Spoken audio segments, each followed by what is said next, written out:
Welcome to the conversation. I'm Cariann, and I'll be your host for this first segment. I've got with me Jared, our resident astronomer, and I also have Mike, our rocket specialist. And none of this would be possible without Dada producing the show for us.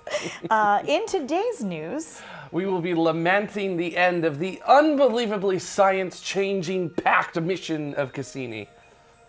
But before you get too depressed about that, we are really excited about the extended New Horizons mission as well.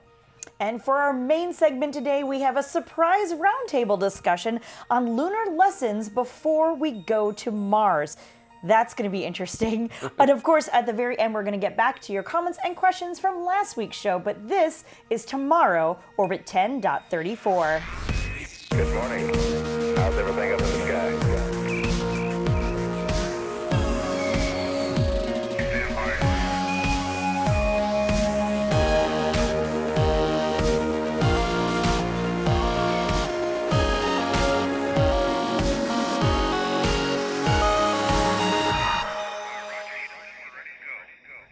Of course, I want to make sure I give a huge thank you to our Patreon supporters. These people are of the escape velocity variety, and some of you have actually helped choose the topic for today's show, so thank you for that. You, of course, get your name in all three segments of the show, exclusive access to our Patreon-only hangouts, and so very much more. If you are interested in having a say in the show or just contributing in any way you can, head on over to patreon.com/TMRO. So, Mike, we do like to start off with launches if we've had any in the last week, which we've had, so I'm going to go ahead and throw to you. Yeah, so first off, we had a Proton launch, and this was the commercial international launch services type of launch for this, which was launching a communications satellite called Amazonas 5 for Hispasat. 6, 5, 4, 3, 2, 1.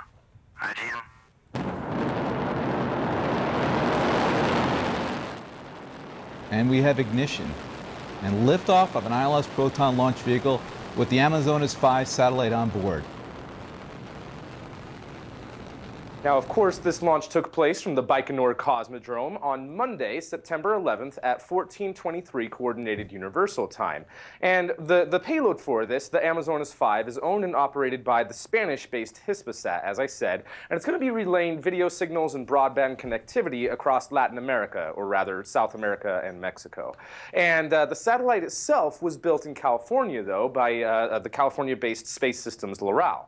Now, around 2 minutes into the flight, the Proton M first stage separated, and the second stage continued to carry the payload into orbit. And interesting, like many of the Russian rocket designs, the upper stages will actually begin firing before they actually separate from the stage below it, which I think is really cool. But after the second and third stages were spent, the Breeze M upper stage ignited around 11 minutes into flight, and the Breeze M would go on to fire 4 more times to place the Amazonas 5 into a geosynchronous transfer orbit.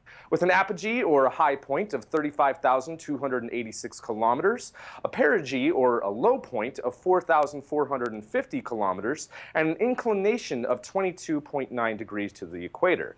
And interestingly, the fifth and final burn was to actually change the inclination from around 61 degrees that they initially launched from to around 22.9 degrees relative to the equator. So for this launch, those burns for the Breeze M took place over 9 hours, and the entire launch was successful, and Hispasat has reported that the satellite is healthy and everything seems to be a success with it. So very cool to see that. This was the second commercial launch of a Proton this year. Yeah, that's really cool. And they're always so interesting. They, shooting off the pad and all that other fun stuff. And as somebody else mentioned, the timeline kind of on the side of their broadcast there was, that's always fun. I always like to see those sorts of things.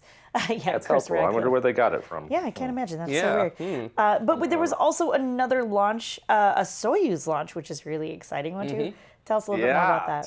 Two Russian rocket launches in the same week, Proton and then a Soyuz. But this Soyuz was the Soyuz FG with a new crew headed for the International Space Station.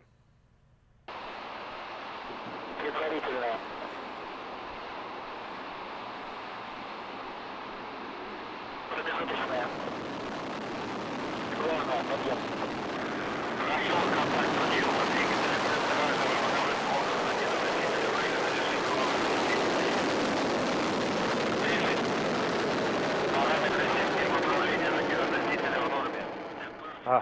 Love that shot of seeing the people there taking pictures.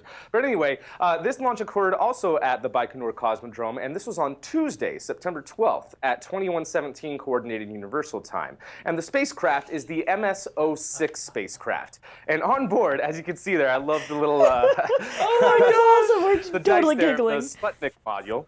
But anyway, inside was a Russian cosmonaut Alexander Misurkin, and then NASA flight engineers Mark Van de Heij and also NASA astronaut Joe Acaba. They're joining NASA astronauts Randy Bresnik, cosmonaut Sergei Ryanzinski, and European Space Agency astronaut Paolo Nespoli, who are already at the space station right now. Now, during the flight, the rocket performed as expected, and after 8 minutes and 45 seconds, the spacecraft reached a low Earth orbit, and of course you saw their hood ornament there of that Sputnik inside the capsule. Which I thought was really cool. Oh, that's great. Yeah. So good. And with this, before this even happened, to make room for the incoming MS-06 spacecraft, the MS-04 spacecraft departed on September 2nd, which carried Peggy Whitson, one of our favorite astronauts for that. But for the MS-06 spacecraft, they did the short rendezvous maneuver where it was only 6 hours to reach the space station. And with that, they were able to join the other astronauts there. And since they've been able to dock successfully, and they're excited about what they're going to be able to do at the station. And what I mean by that is that the Russians have recently reduced their crew size to only 2 members, and that transition with this mission is now complete. And now that there are 4 members on the US segment, NASA hopes that they'll be able to have more time to perform tasks and experiments and just to do more science at the space station as much as they can. Now, with this, of course, this docking maneuver I've sped up about 300 times normal speed. But it's going to be staying there at the space station for about 6 months. It's going to return in late February of next year. And then before that, though, in December of this year, the MS-05 spacecraft is going to turn with Ryanzinski, Paolo Nespoli, and Randy Bresnik. So everything was successful with this. And one other thing I did want to mention is, with the whole transition to American commercial crew vehicles, there is only a few more of these Soyuz flights left. And one thing that may or may not extend it out a little bit is Boeing's recent acquisition of some free seats on the Soyuz vehicle because of their whole settlement with Sea Launch and Boeing's stake in that company, which Boeing has turned around and sold those seats, or rather the tickets for those seats, to NASA. So we might see a couple more of these flights of NASA astronauts on Soyuz for the main missions, and we're still going to see some after that, but it's definitely not going to be as frequent as we're used to anyway. So Interesting. Yeah. And I, of course, dug out my how many people are in space right now app. 6. 6. In case you care. 6 people. It's a great app. And it also tells you like who's on. Not that I'm advertising for the app, but I was like, oh, I wonder how many that makes right now. Not that Mike didn't have it in his rundown, but I was just kind of curious. I was jumping ahead is really what it comes down to. So thank you, Mike, for that. Mr. Jared, I know you're kind of upset about this one. I'm not really like upset. Well, I know a lot of It's people are. I would describe it more as sort of bittersweet There you go. about it. So, yeah, it's what we've all been talking about for the past week, which is the end of NASA's Cassini mission. 2 decades in space, 13 years at Saturn, just doing incredible science, and we ended it in the skies of Saturn yesterday. Now, Cassini was not built to the cleanliness standards of other spacecraft, and that means that it was there's likely bacteria and other things on the spacecraft itself. And the possibility of habitable environments being potentially contaminated by whatever may be on Cassini due to an accidental impact of the spacecraft into a celestial body. The mission planners executed a long-held plan finally yesterday, which was disposal of Cassini via entry into Saturn's atmosphere. So it occurred at 10:32 Coordinated Universal Time yesterday, September 15th, 2017. And Cassini did exactly what it was supposed to, plunging into Saturn's atmosphere while continuously sending back data from 8 instruments that were on board. This allowed us to sample Saturn's atmosphere directly for the first time. And the signals for all of this, they move at the speed of light. So because of that, distance and the speed limit of the speed of light itself. It took 83 minutes for those signals to reach Earth, which they eventually did at 11:55 Coordinated Universal Time. Now, atmospheric entry occurred about 1,300 kilometers above the cloud tops, and Cassini was moving at 124,000 kilometers an hour when it entered the atmosphere. Now, Cassini's onboard thrusters fought to keep the high-gain antenna aligned at Earth, and it was originally predicted it would only be able to do that for 60 seconds. It ended up actually doing that for 100 seconds, which tells us that Saturn's atmosphere was a little bit thinner, a little bit less dense than we were expecting it to be. But after about 100 seconds, the signal was lost. Now, Cassini was likely tumbling out of control when we lost that signal, and within 45 seconds, it would have vaporized in Saturn's atmosphere, becoming a part of the planet that it studied for over a decade. Now, there were over 1,500 personnel who worked on the mission that gathered at NASA's Jet Propulsion Laboratory in Pasadena to witness the end. And what an end it was. So sad to see that. Basically, the way we watched it was this. We watched the X-band and the S-band communications from Cassini come in, and the X-band dropped out first, which was expected, and then finally the more robust S-band dropped out, and that was it. End of mission. So what a way to go after such an incredible scientific mission at Saturn, really changing a lot of the fundamental science and our general understanding of how the outer solar system works. So just nice. Hats off to JPL and everyone at NASA, and of course the European Space Agency, who were major collaborators on the Cassini mission as well. So nice. The Huygens probe. Yep. Oh yeah, exactly. I know that we've gotten the data back, but I assume we're still sifting through a lot of the information. Yeah, actually, some of the project scientists on Cassini were saying that the data alone from yesterday, that 100 seconds in Saturn's atmosphere, they may be working on that for 5 to 10 years with as rich as the data is going to be. Wow. And that's just continuously pulling things, learning from that data out of it. So that's how good the data was that came back, apparently. So Nice. Yeah. So, Nice. wow. Great That's job. really cool. Thank you, Cassini. Yeah. All right. So, Mike, New Horizons has got some interesting news. Why don't you fill us in on what's going on over there?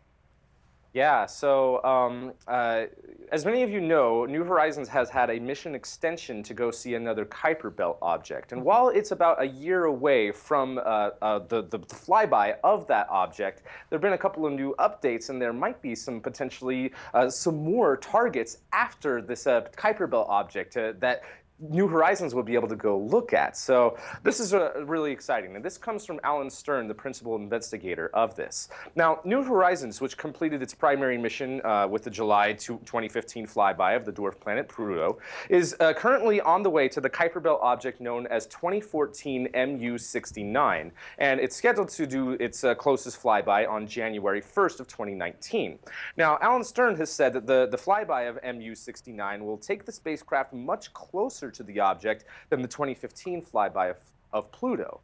And it's going to come within 3,500 kilometers of MU69 compared to the 12,500 kilometers for the Pluto flyby. Now, there is little known about the object itself, but with some recent observations that they've been doing with Hubble, they noticed an occultation of this object, 2014 MU69. And as part of an effort to identify what it is and what it's made out of, what they did is, over this past summer, there have been some studies that suggested, due to this occultation of a distant star, that gave their first estimate of what the shape of the object is. And Alan Stern said that they expected an ellipsoid, but it rather looks like it's either a double-lobed object or that it's two objects, a binary object that are orbiting each other. Now, in addition to the 2014 MU69 flyby, New Horizons is making more distant observations of dozens of the other Kuiper Belt objects, including Eris, Makemake, Haumea.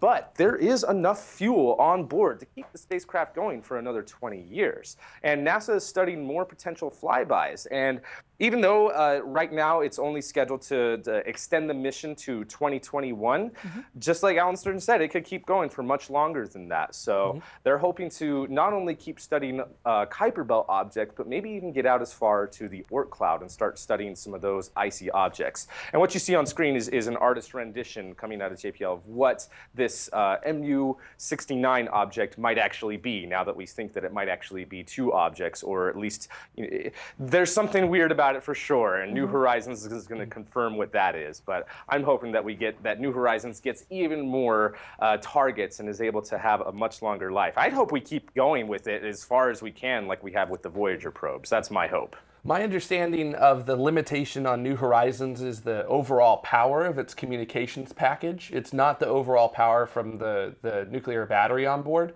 The Voyager spacecraft are putting out somewhere on the order of about 30 to 35 watts of power at this point with their communications packages. And New Horizons communication package puts out 12 watts of power, which is significantly less than Voyager is. So.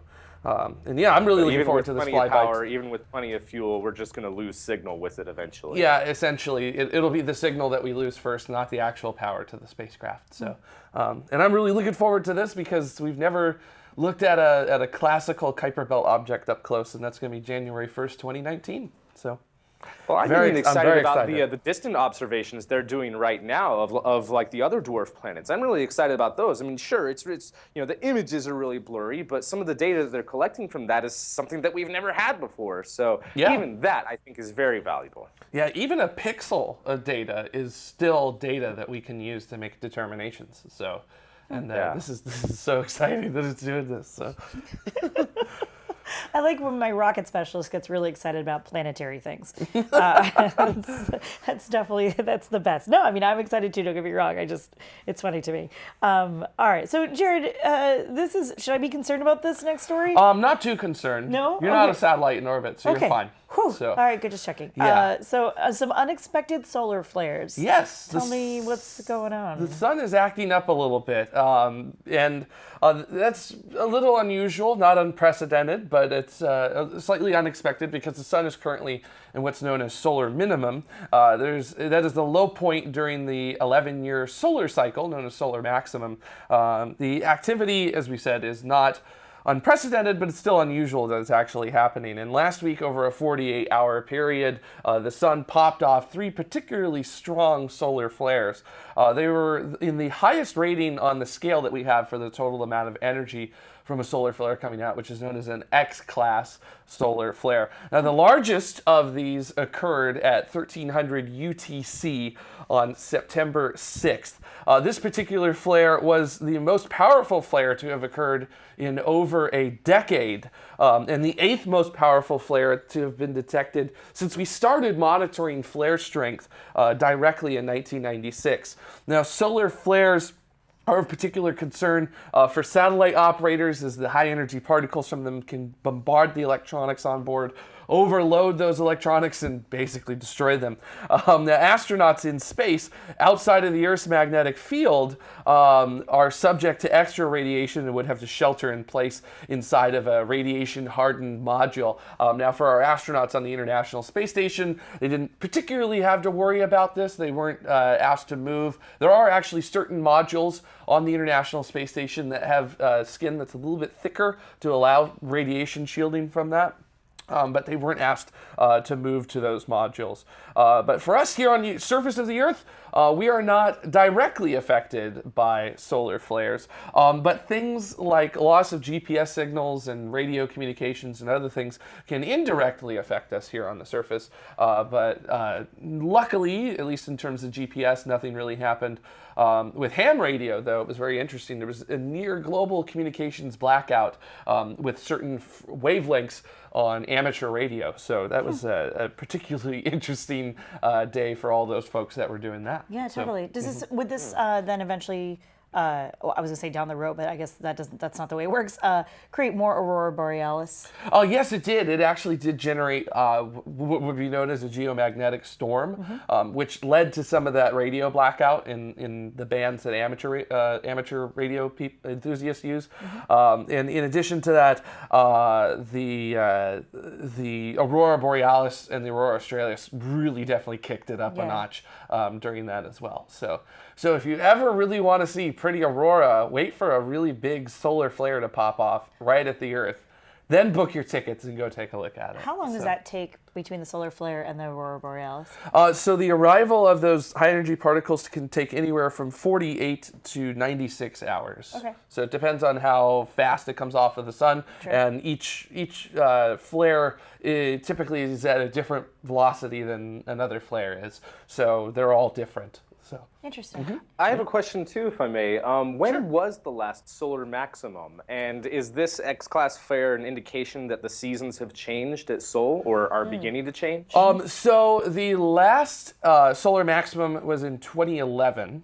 And it was a particularly quiet solar maximum as well. It's not unheard of for solar maximums to be almost non-existent, but it was still interesting that occurred. That doesn't mean that there weren't flares. It just means that the frequency and the strength of them was significantly less than we were expecting.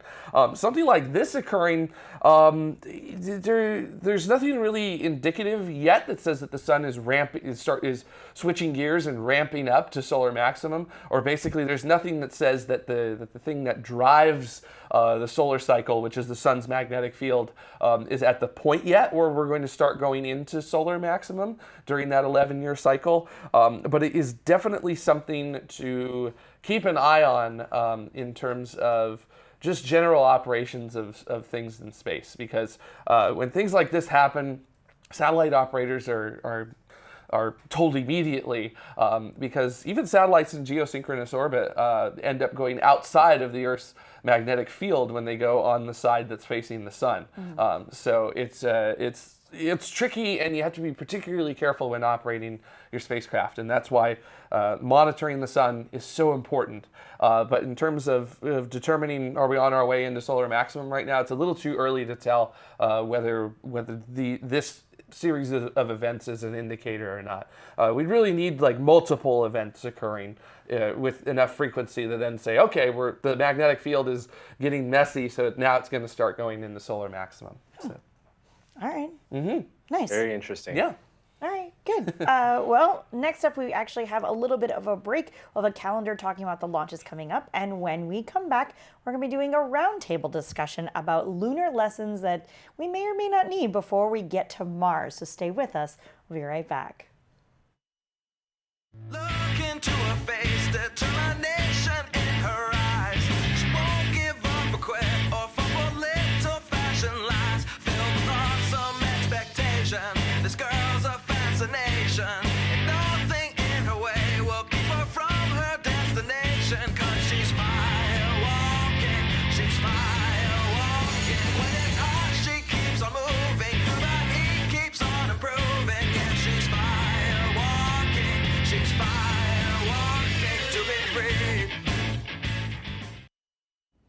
And tomorrow continues with a roundtable about Moon and Mars. But before we get into that, there are a lot of people who've helped to make this show possible. These are Escape Velocity patrons. These are people who've contributed $10 or more to this specific episode. We also have our Orbital patrons. These are people who've contributed $5 or more to this specific episode. Each different level gets you different rewards, and everyone helps contribute to the show week after week. We are a crowdfunded show. Every single dollar helps. To find out how you can help crowdfund the shows of tomorrow, head on over to patreon.com/TMRO. Now, before we get into our main topic, I also want to give a shout out to Everyday Astronaut, who will be joining us live in 2 weeks for our IAC roundtable. Easy for me to say. Exactly. So we'll have 2 holograms on the set, which will be the day after Elon Musk's Mars IAC announcement. So expect to see all of them there. I have the proper shirt for that one.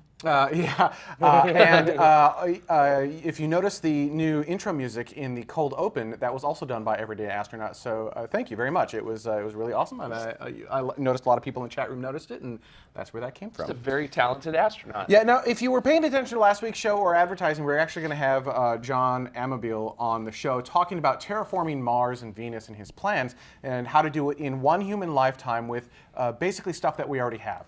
In our pre-show tests, we just did not have a good solid connection to him over Skype, and so we've opted instead to reschedule him for a later time when we can get a better connection, because otherwise it's going to be painful. So this week, we're actually going to have a conversation based on a vote that we had with our patrons, and that is, it's basically, it's not really Moon or Mars first, and I realize that Tawicked in the chat room is very angry at me saying that, because it's Moon again or Mars next, or Moon again, or however he wants to word that.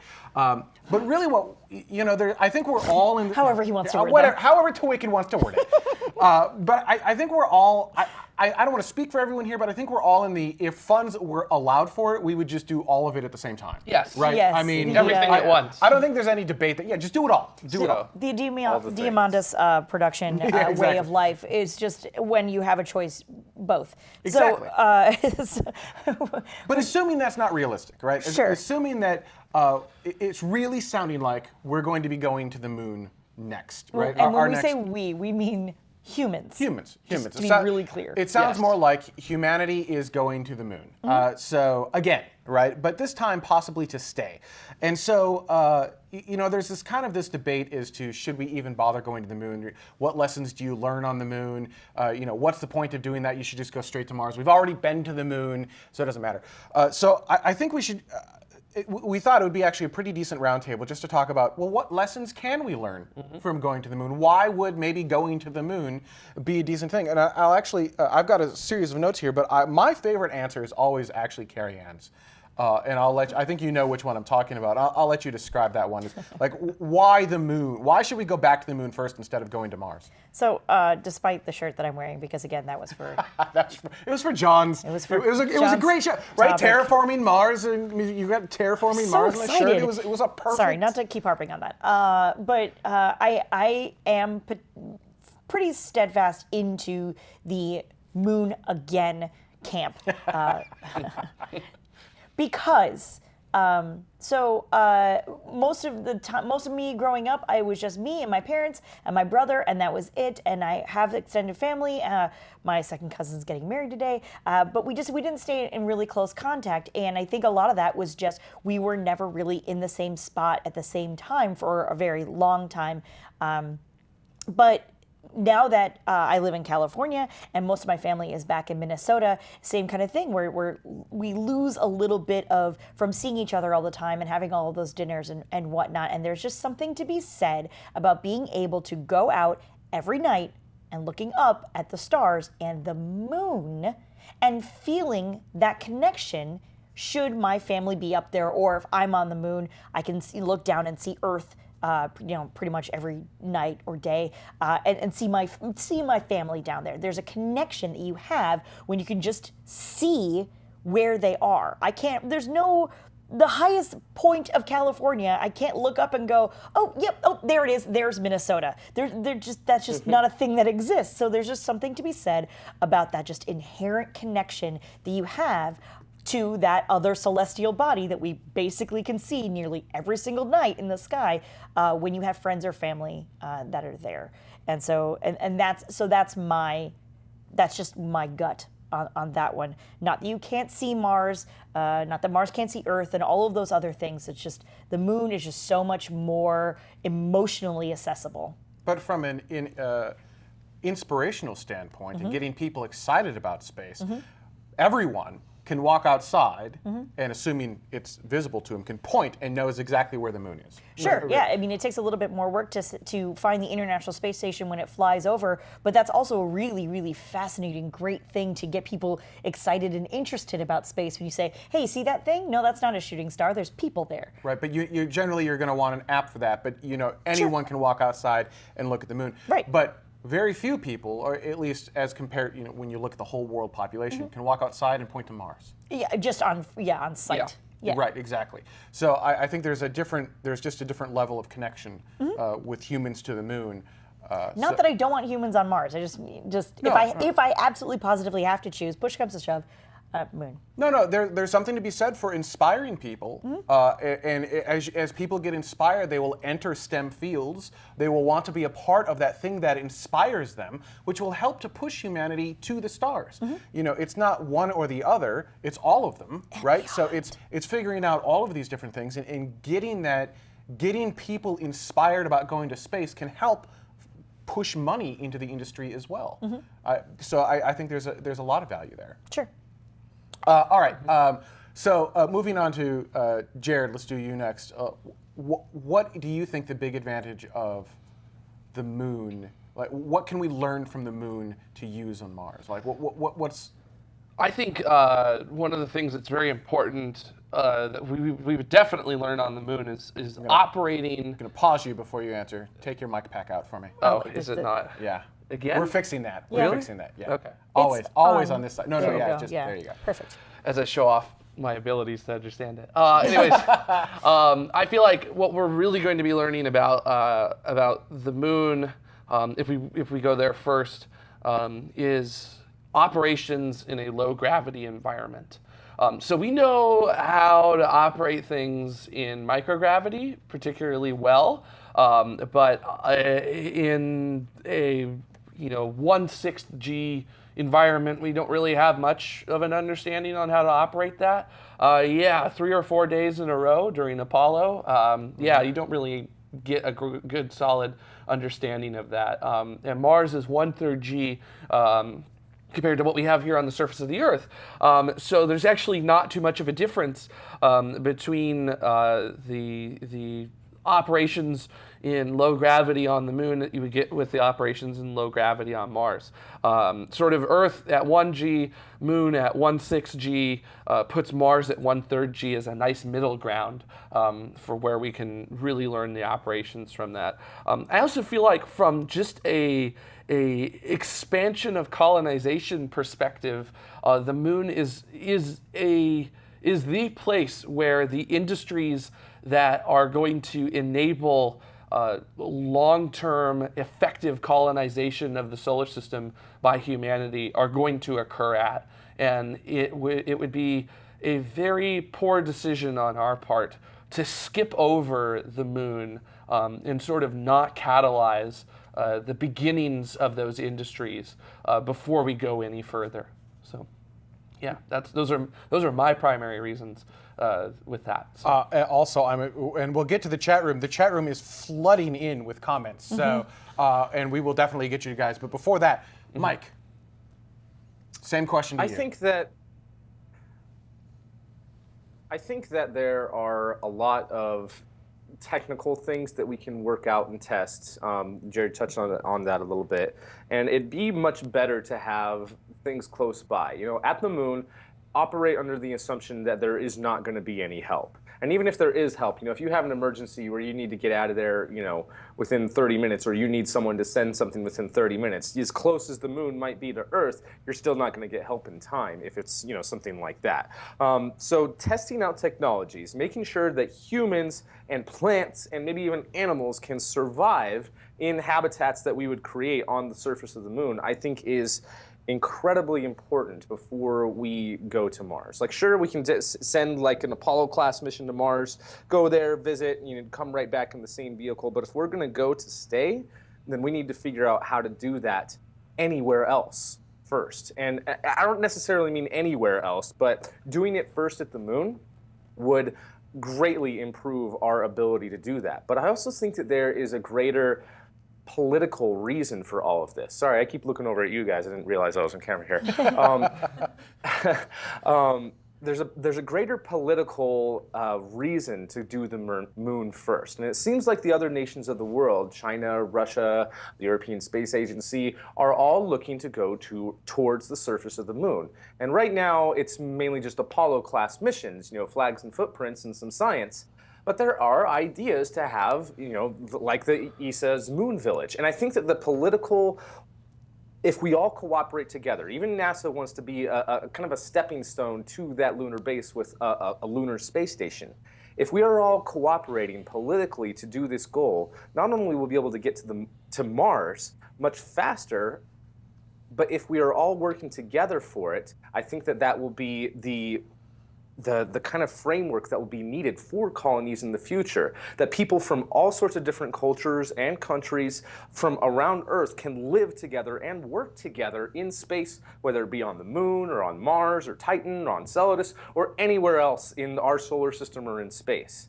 And so I think that we need to do smaller projects like setting up a small base on the moon with as many people that are capable of participating in that project, so that we can have that spirit of goodwill in the future, so that we can have colonies.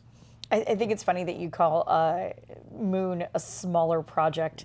I mean, It's to be the largest project humanity's undertaken. right. But that's the small one. Whatever. Mars, it is a small project. Yeah. Let's just do that little thing first, and it's fine. That's hilarious. Go ahead. I kind of want to throw out there too that there's still a lot of scientific return that we need to do about the moon as well. I will throw this out there and say that we know more about the surface of Mars than we do about the surface of the moon. Sure. Simply because the amount of study and the instrumentation that we've sent to the surface of Mars is significantly higher resolution than the stuff that we have sent to the surface of the moon. I mean, the last surface mission that at least the United States did to the moon was Apollo 17 in 1972.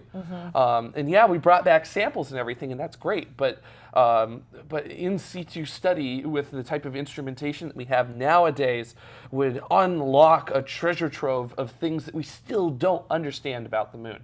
And that's another thing to me, which is that the moon has, scientifically speaking, been neglected for quite a long time, and it would really be a good idea for us to go back and make that a priority scientific study of it. You know, there may even be a business case on the moon, which is simple, of just bringing lunar material back. As Vax Headroom in the chat room says, even just lunar material return for sale almost closes the business case. I mean, consider that. I bet everyone watching the show right now, if you had the opportunity to buy a lunar rock, a real lunar rock, that actually came back from the moon for realsies, and you guaranteed authentic, assuming it's not obscenely expensive, you know, millions of dollars, I think we would all, right, we'd try to make that happen. Right? Yeah, I mean, sure. depends I bought a Mars meteorite simply because it had been from Mars. Sure. So yeah, I would definitely buy a lunar rock. Would you drink lunar water? I mean, I've never actually run the numbers, so I don't know what the business case actually looks like there. But you know, I could totally see, with having not run the numbers, just gut checking this, I could totally see that be a viable business plan of just bringing stuff back. And it's a lot easier to bring stuff back from the moon than it is Mars. Having said that, it's still stupid hard. Yes, it's really difficult. That's a good-sized gravity well to have to get out of. So. And as Anomaly mentions, and actually another business case, moon sports will be epic. Yes. Right? Who doesn't want to watch moon sports? That would be Most sweet. definitely.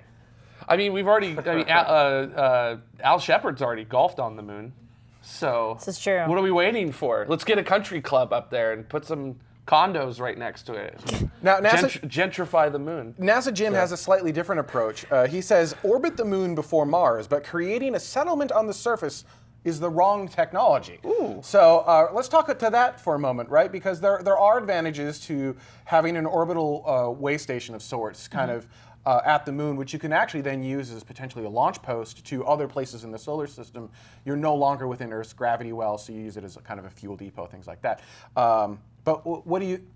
We'll kind of go down. Actually, we'll go backwards. We'll start with Mike. What do you think of that idea? Let's not land on the moon. Let's just orbit the moon, use an outpost there, and use that as a launching point for other locations.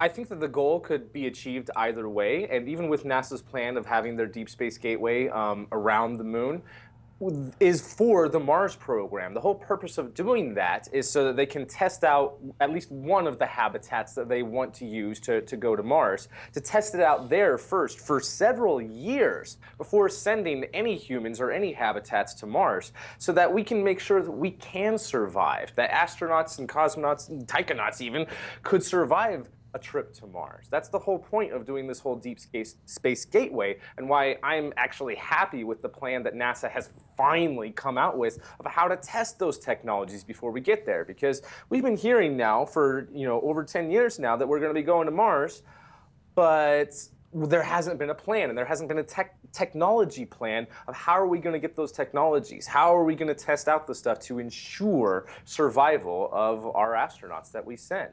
And so I think that it might not matter. I don't think it really does matter whether we have something in orbit around the moon or on the surface of the moon. I think that we should do both, because having something orbiting around the moon, yes, we can test out the spacecraft for the transit back and forth between Earth and Mars. But if we plan on going to the surface of Mars and surviving there, even though the conditions are wildly different because Mars does have a small atmosphere, we still need to figure out both those types of habitats. We need to figure out, whether we're using microgravity, which we probably aren't going to have artificial gravity for the first, Mars missions. So have a microgravity habitat that you can survive in. Great. And then have a minimal gravity habitat that you can survive in, which we could test out on the moon. So I think this goes back to our whole opinion of, when given the option, choose both. I would like to do both because there are different things that could be applied for both the spacecraft to get to Mars and whatever habitat the astronauts would be in on the surface of Mars. So. Anomaly in the chat room says International Space Station missions were analogs for the trip to Mars. Missions to the moon will be analogs for missions on the surface of Mars. Mm-hmm. So I think that ties to Space Mike's point quite well, right? You kind of want both. Landing, and let's talk landing for a second. So my first note in the rundown, which got a fairly violent response from... It wasn't a violent response. It got a passionate response. You're right, not violent. Got a very passionate response from the crew of Tomorrow. Was, one of the advantages is testing propulsive landing. And all right, Jared, go. I'm so surprised that you put that in there. What? I'm not surprised that you're surprised by our reaction to it. Well, we're not. I mean, it's not. You're likely not going to have the same propulsive landing as what you're seeing here on Earth right now. No. It's going to have to be a much smaller in different systems. So this gives you an opportunity to test that out in something that's not Earth atmosphere. Yes, but also descent and landing on the moon are radically different from entry, descent, and landing on Mars. The same technologies that enable you to land on the moon are vastly, they're a completely different animal than what you've got to deal with on Mars. But you still need to test this stuff in something that's not Earth. Yes. So you're right, EDL is different, but at least you can gather additional data on your descent profiles on something that's not Earth. Well, the descent see if your models are right. The descent profiles on Mars are going to be governed by atmosphere. That's your problem on Mars is atmosphere.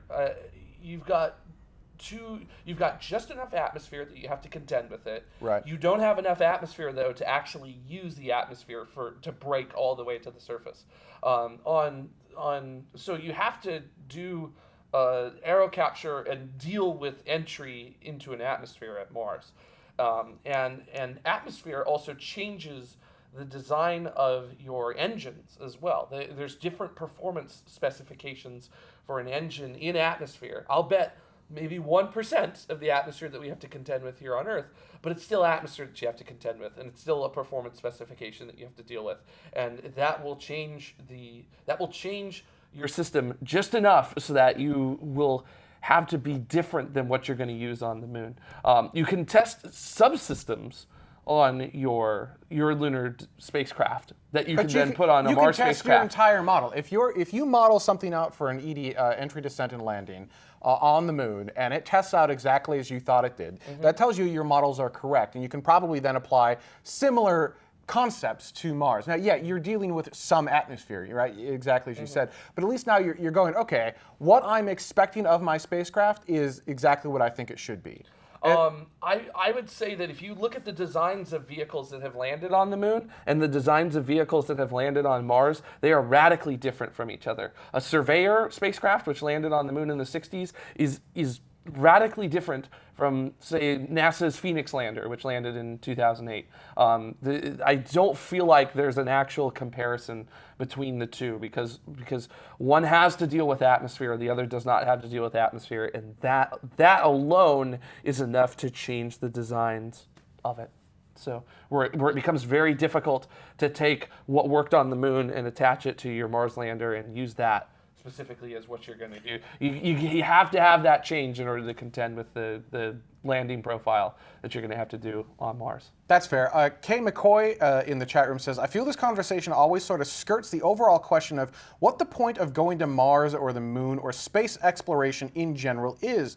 Maybe there's value, and I think this is like Cariann's point of looking at the same moon as distant loved ones, but in having a moon base for its own sake, not just as a launch pad for going to Mars, nobody seems to ask what a Mars base would be testing bed for. It seems to be that a Mars base is seen as worth it for its own sake. But I think we touched on a little bit of that.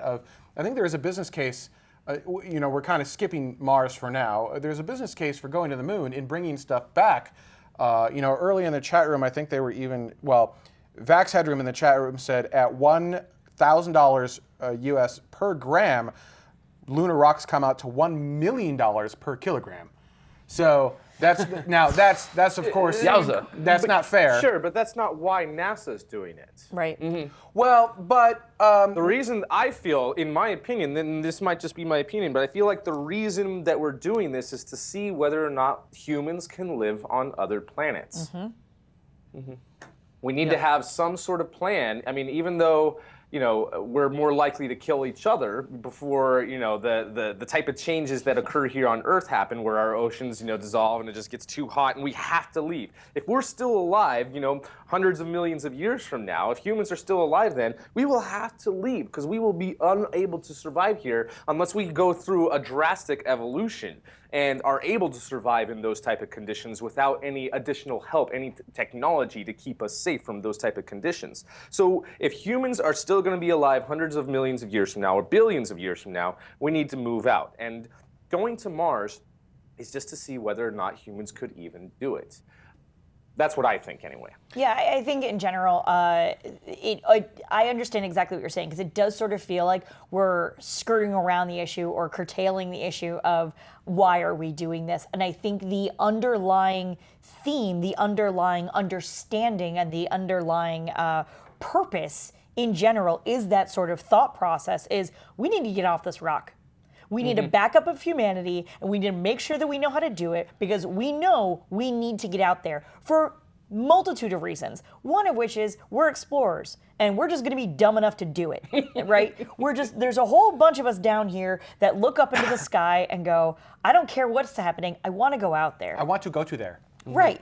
Those of us who grew up on Star Trek and Star Wars and all those sorts of things of getting out there and exploring and doing and being, and whether it's the first, the last, the next, whatever it is, that there's that need inside a lot of us to go out there and do it anyway. But then the purpose, the underlying purpose of that is because we have to at some point, whether it's by our doing or, nature.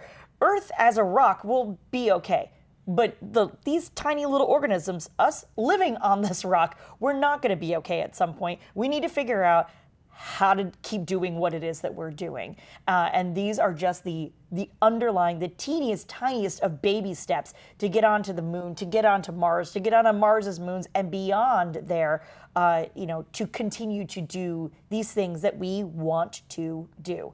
And I think that it goes unsaid a lot because for a lot of us who feel this way, we don't need to say that. That's just sort of a given. Does that make any sense? It's already there. It already exists. That's already the part of the end game. So I don't need to keep restating that at the very beginning of the conversation. Go ahead, Mike. And to kind of touch on that, we might not be able to help it. It might just be within our instincts. Let's talk about human history for just a second. Human beings, Homo sapiens, have existed for roughly 200,000 years, but we haven't settled and actually, built up our civilizations up until, roughly anywhere between 12 to 6,000 years ago. So for most of our human history, which is just a blip compared to the history of the Earth itself, we've been nomads, wandering around the Earth, hunting, gathering, collecting, and slowly building up our culture. So, I mean, we might not be able to help it. This might be an instinctual need to get out and explore and to go other places. I think, and taking this back home, and a less idealistic approach to it, and building off of a comment from the chat room. This is from our Twitch channel from Scrap Catastrophe, saying it's not so much about learning to live on Mars by going to the moon first, just that establishing an industry on the moon could facilitate our expansion to the solar system in total. But in pulling part of that comment out, there is industry to be had here.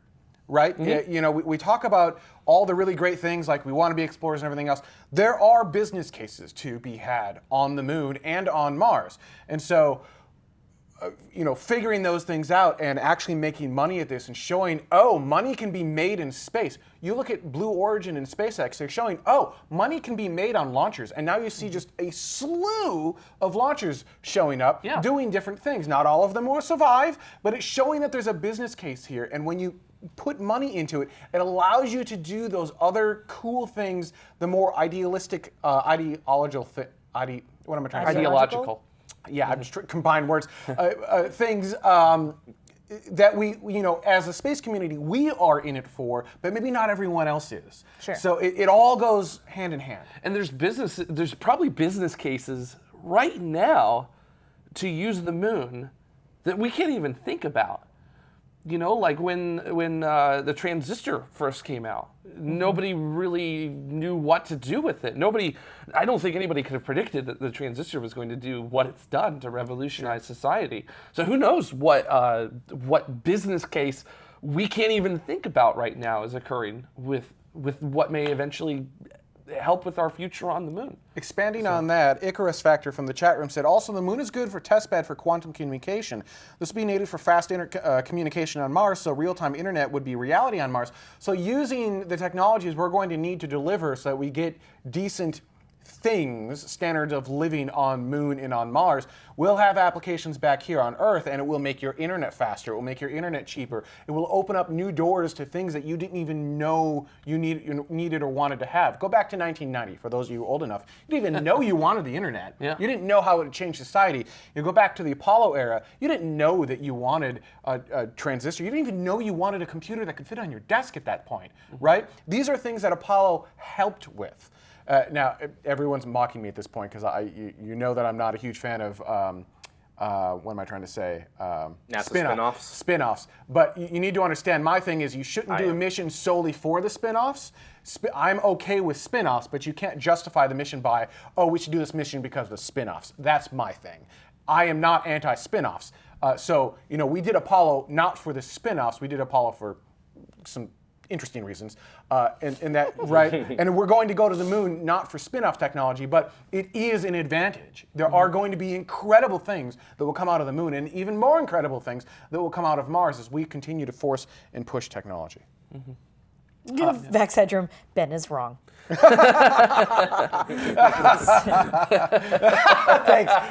Whoever pushed that comment, thanks. That's great. No, you can disagree with me. You can totally disagree. Which is great because the NASA Jim said Ben is right.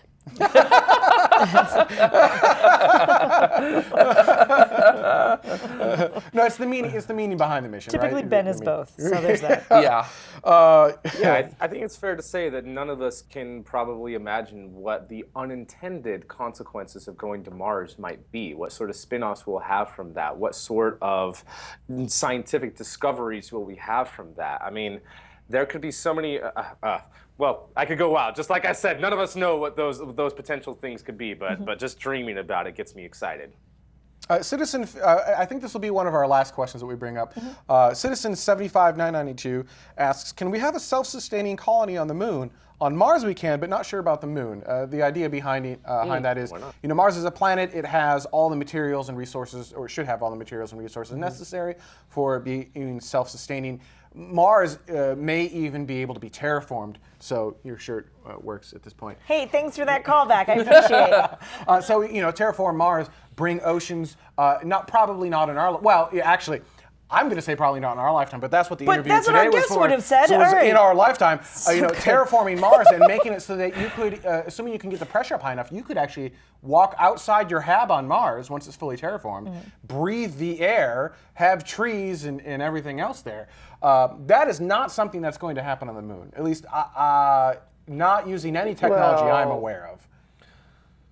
Well, hang on just a minute. I think that, of course, on the moon we would be in, enclosures. We would be completely sealed off from the vacuum of space. But at first, it would take quite a while. We'd have to have a lot of supplies. But eventually, we could start growing algae, which could be producing more oxygen and nitrogen into the local atmosphere there. We can set up farms. We can set up fish farms. We can set up all sorts of stuff there. Of course, it would take a long time to do it. But eventually, even though it would be in a small enclosure, you could have a self-sustaining colony on the moon. And it would be the exact same architecture on Mars until you were able to terraform the planet and actually go outside and start planting crops on the outside. Otherwise, we're just going to be in the same type of sterile enclosure on Mars that we would be on the moon. So I feel like it could happen.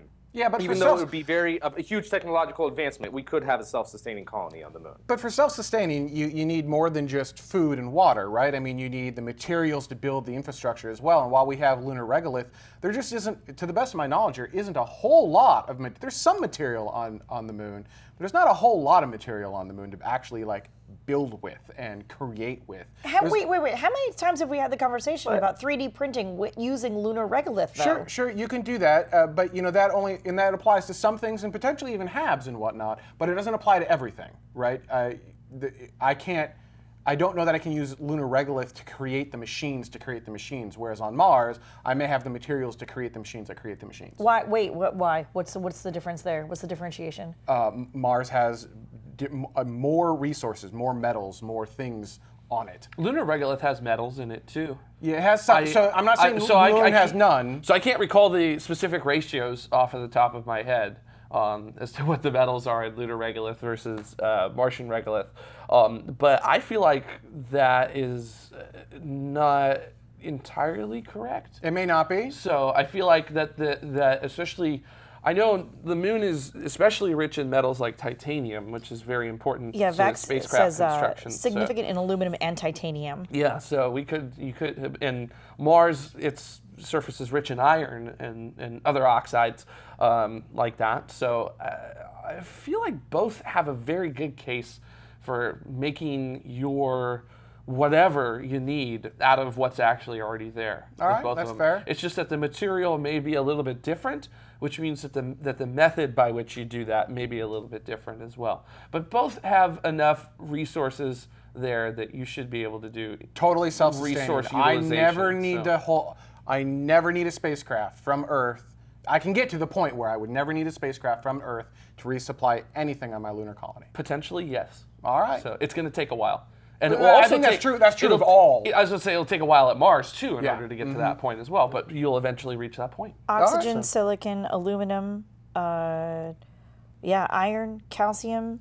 Actually, not so a much lot sodium, more than I thought there was. Magnesium, titanium. All right. I stand corrected. And with water, we need to bring of up course, the you Ben. get Wait, where's hydrogen. the Ben is wrong? Hang on. There you go. The Ben is wrong. There was a couple of them this time, so feel free. Whichever one you like. I said it first. Ben is wrong. All right. Oh, I would love to know. Well, actually, let me do final thoughts from Space Mike. Any final thoughts on this topic? Yeah. This is something that I think that we really need to do and that we really need to do together. I really want to encourage people to support the plan of doing the Deep Space Gateway and supporting other countries in going to the surface of the moon so that we can have the partnerships needed to go to Mars together as a species, not just as America or as NASA, but as a species. Jared, final thoughts? I feel like the moon is a close enough target that it makes sense. It's an attainable target, and very importantly, it is a target that you can get the motivation to get to within one presidential term. And that is politically, it's a doable, very doable thing. It's not something that you kick the can 20 years down the road and let some other poor sap 2 or 3 administrations down the road try and figure out. It's something you can actually do in one administration if you really have the political will to do it. We know this because we almost did it. Mm-hmm. Yep. Yeah. I mean, we did it, just not in one administration. Yeah. Yeah. Mm-hmm. Cariann, final thoughts? Yeah, so the moon is closer now. Were you saying that it's going to move? I mean, it's moving away. It is moving away. It's not At going the to rate move that your away. fingernails grow. I don't by the care. way, so. I mean- Don't care. If we're talking long-term planning out, which I'm crap at, by the way, but really, if we're talking extremely long-term, down the road planning, et cetera, you might as well do the moon now while it's close. It's as close as it's going to be now. Just saying. All right.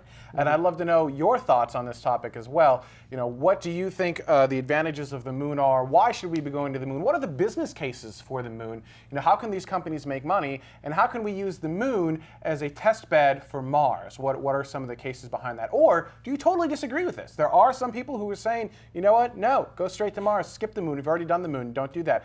Love to hear your comments. Leave them on YouTube, Twitter, Facebook, wherever we are. Feel free to leave them there. All right, we're going to take a quick break, and when we come back, comments from last week's show. So stay tuned. We'll be right back. We've always looked to the stars. They guide us, give us comfort, help us find our way. We see ourselves out there. When we look up, it inspires us. And we long for something we don't yet know. We yearn to go there. So, we venture forth. We choose to go to the moon in this decade and do the other things, not because they are easy, but because they are hard. Because that goal will serve to organize and measure the best of our energies and skills. Tranquility Base here. The Eagle has landed. It's one small step for man, one giant leap for mankind. The exploration of space will go ahead, whether we join in it or not. Many think we stopped exploring. But we know our journey didn't end. T-minus 1 minute. We've only just begun.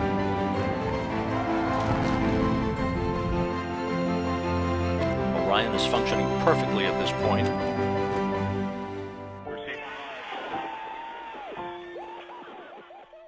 Come with us and explore tomorrow.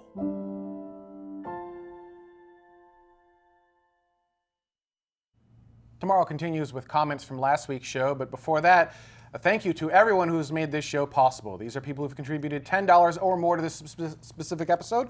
There are Escape Velocity patrons. We also have our Orbital patrons at $5 or more to this specific episode, and our Suborbital patrons at $2.50 or more to this episode. To find out how you can help crowdfund the shows of tomorrow and get your name in the show, head on over to patreon.com/TMRO. All right, so last week, thank you. Everyone just turns to me. Ta-da! Oh, goodness. So last week, Jared had a great interview with Stuart Money. That was, of course, episode 10.33, talking about the history of SpaceX. He's the author, of course, of Here Be Dragons, The Rise of SpaceX and the Journey to Mars, which was really good. So thank you, Jared. Yeah, it was appreciate a fun one.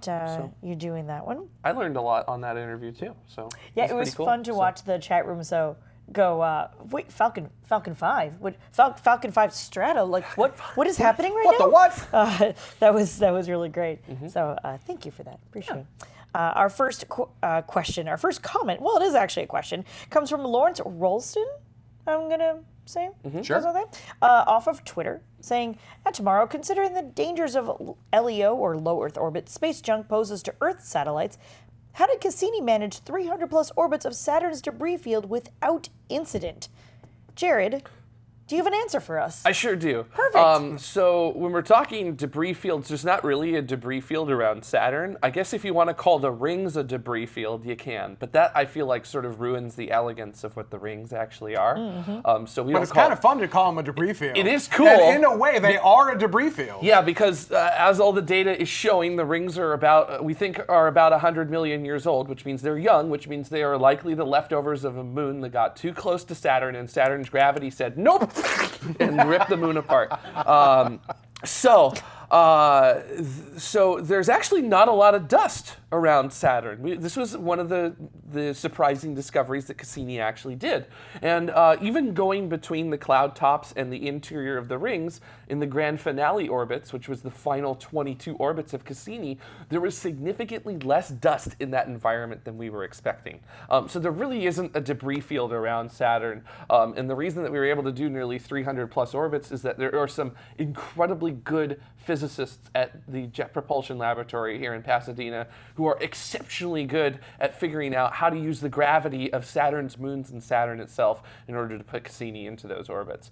But I do want to say something, because there was a very cool thread by Jonathan McDowell. You are saying something. Now, he found this thread in the break, Yes. so we don't have graphics Well, for I this. knew about this thread before. I just didn't think about getting graphics for this. But Jonathan McDowell on Twitter, whose Twitter handle is Planet4589, because I think that's the minor planet that is named after him. Nice. He actually has a review of all of the space junk that Cassini has left in the solar system. So there's like upper stages from the Fender. launch that are still in orbit around Bumper. the sun. There's literally like pieces of instrument covers that are still orbiting around the sun. And one I want to point out, the instrument cover for the ion and neutral mass spectrometer was ejected into a orbit that's about 20,000 kilometers by 9 million kilometers. Is at 17.3 degrees of inclination. That if it has survived, Jonathan has calculated that it would be on its 42nd orbit of the Saturnian system. So Nice. There's still probably a piece of Cassini that, as long as it's survived going through that environment, it's still in orbit around Saturn. So in a way, Cassini lives on. yes, it does. So wait. The little cover, which is about this big for its ion neutral mass spectrometer, is still in orbit A around million Saturn. years from now, Yes. one of our spacecraft is going to encounter it and be like, what in the what? What is this? Who built this? So instead of Cassini coming into contact with the debris, Cassini left debris. Yes. Cassini basically like pooped out these covers. Fantastic. And Cassini was like, So I'm good. not cleaning that up. And then entered the atmosphere. So Well, we That's had my- a tasteful that's show my right very- until this moment, and then we crossed that line. Cigarette butts on the road to the stars. Thanks, Cassini. you're welcome, Internet. Next up, I guess. Yep, might as well. Next comment comes off of YouTube from our Instro. Says, totally agree with Space Mike regarding the Arian space static fire test.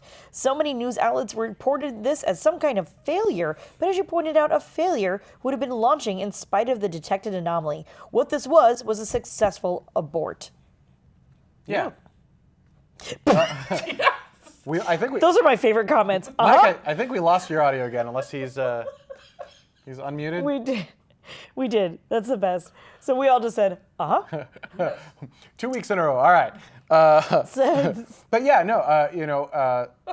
As long as you don't lose the vehicle, right? As long as there are no issues there, it's still a success. Right, we didn't lose vehicle, and we did not lose any people working on it. So we live in this weird time where success is assumed, and failure is frowned upon. And I don't like, as long as you learn from it. I mean, you don't want to fail and not learn anything. You certainly don't want to fail in a case where you could potentially lose life. But yeah. So I wouldn't even call this a failure at all. It was a successful abort. Right. Yeah. It was a surprise static fire test, is what it was. Surprise static fire test. Yeah. Yes. so many of those going around lately. Oh, goodness. All right. So next comment comes off of YouTube as well. KP Sting? That's what we're going with? All right. Says, interesting.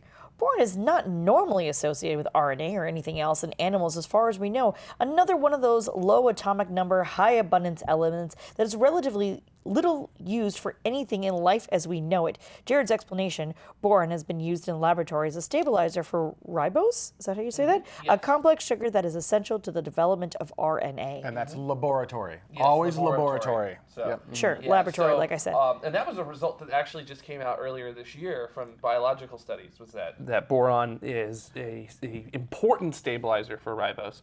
So if you don't have boron, you likely don't have RNA development on your surface. So it's actually important. So. Not boring at all. No, not boron at all. Oh, hey. He'll be here all night, ladies and gentlemen. Space Mike. All right, next. Oh boy. Yep. Next comment comes off of YouTube as well from Mike Wilson. The topic of drinking beer. Mark Wilson. Mark Wilson. Did I say Mike Wilson? I'm so sorry, Mark. Mark Wilson. The topic of drinking beer on the moon came up during this episode, and it got me thinking. Almost every sci-fi space show has a scene of people gathering in a bar and socializing with one another. Unfortunately, in real life, there probably won't be any bars aboard spacecraft, or for that matter, on the moon or Mars. If you want to colonize another world, you'd better plan on building a bar pretty quick. Just saying. I think the Russians brought vodka up to the space station, don't they? Right? It's actually part of their medical routine. Wait, are we air quoting medical routine, or is it an actual? Is an actual process? No, this is an actual thing. You guys, I mean, you're gonna have to look it up. I don't have the stuff in front of me, but the cosmonauts drink about a shot of vodka every day. Really? Just the Russian side, or the American side as well? Just the Russian side. I mean, there's probably some trading going on, but that's the astronauts on the U.S. segment aren't supposed to have any of that. So, depending on who leads the first project, I mean, if it's a Russian moon base, there probably will be a bar. Look, the Russians must know something because their bathroom always works. That's true, I gotta say. And the U.S. toilet, like, never freaking does. No, I think there's something to be said for Mark's comment here, though, which is, you go for, at first there would be probably utilitarian, like, spacecraft with, like, not a whole lot there. Mm-hmm. But as we're starting to colonize the moon and Mars, he's not wrong. I mean, we're going to need to be human, if that makes sense, right? Mm-hmm. And that's going to mean downtime and socialization. You know how you're allowed, like, a personal kit that you take with you or whatever, like you're allocated 15 kilograms of personal materials to take to space with you. If I'm ever an astronaut, I'm going to put a brewing kit in my personal allocation. So that way I can, wherever I go, I am going to end up brewing something on the way there. So, and that's what I'm going to do. As our producer in the chat room, Dutta, has said, if you want a colony, you have to have a place to unwind. Mm-hmm. For those who don't know, Cariann at the day job, we'll just call it Company X, the company that shall not be named, is sometimes referred to as Guinan. She is their... yes, I have enough for... Oh yeah, no, that's a real thing. And I want to, for like a birthday or something, get her one of those giant hats. I think that would be hilarious. I'm not shaving my eyebrows, just to be clear. She shaved her eyebrows? No, just Whoopi Goldberg doesn't really have eyebrows. Oh, all right. But yeah, for a number of different reasons, I have been referred to as Guinan of work. And there are days that I feel much more like that than other days, even though I only serve coffee and non-alcohol. But yeah. All right.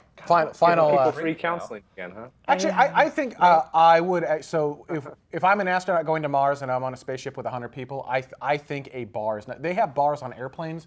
I'm sure they can figure out a way to get a bar or something on a spacecraft. Just to unwind. Mm-hmm.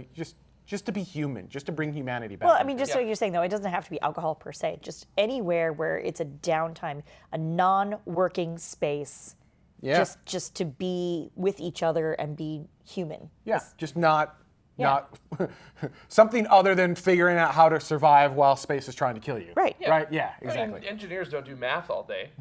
They do math for like 16 hours and then like something, I don't know. So, yeah. All right, final comment. All right.